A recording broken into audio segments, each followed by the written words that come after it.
Previously on the Beast Gang podcast.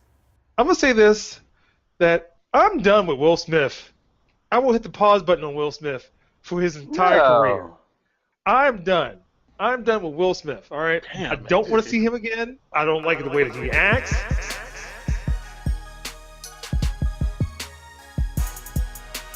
Welcome back to the Beast Gang podcast.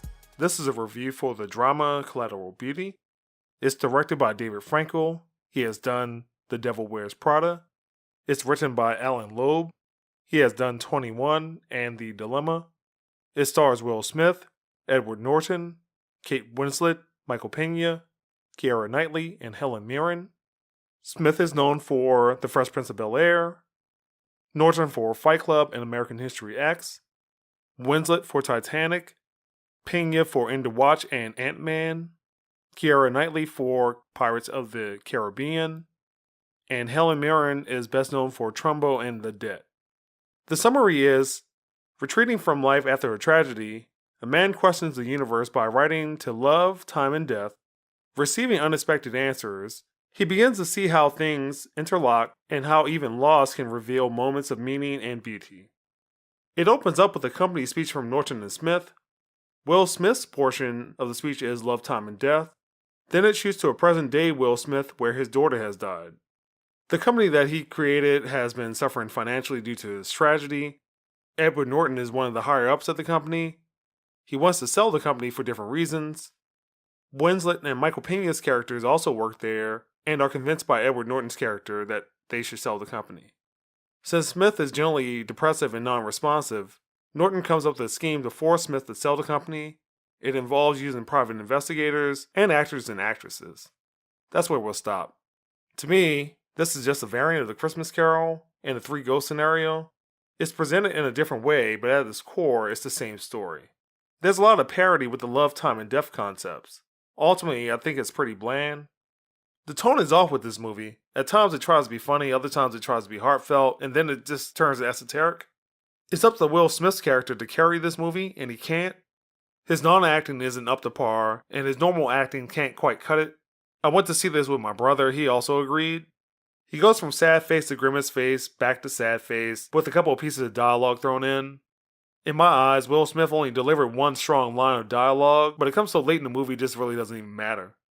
Keira Knightley, Kate Winslet, and Michael Pena are capable actresses and actors, but they're not given much to do. They deliver lines and have story arcs, but because of the story, there's no emotional investment. The only good elements to this are Helen Mirren and Edward Norton. Both seem to be trying to have fun with the so-so story. There's also a lot of meta acting. If you read more into what this movie's about, you'll understand.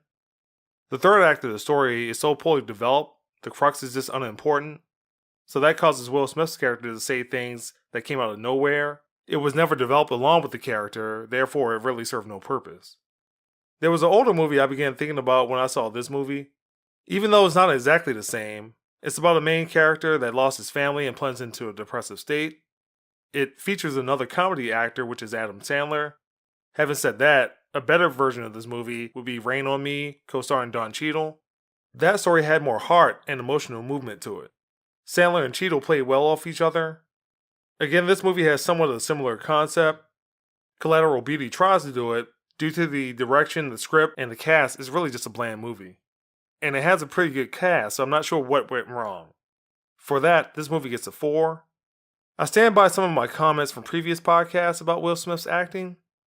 As much as I say that he's not a great actor, the movie Concussion that he was in 2015 was actually a better movie. That's the Beast Gang podcast. You can find more of our podcasts at beastgang.com, iTunes, Google Play, Stitcher, TuneIn, iHeartRadio, Twitter, and YouTube. Non-acting Will Smith. Aside from Concussion, I Am Legend, and Independence Day, I'm done with him. I'm done with Bad Boys. I'm done. God, man. I do not want to see him again. I do not. You believe it that he was almost Neo in the Matrix? Thank God. He would have ruined that movie too. Wow.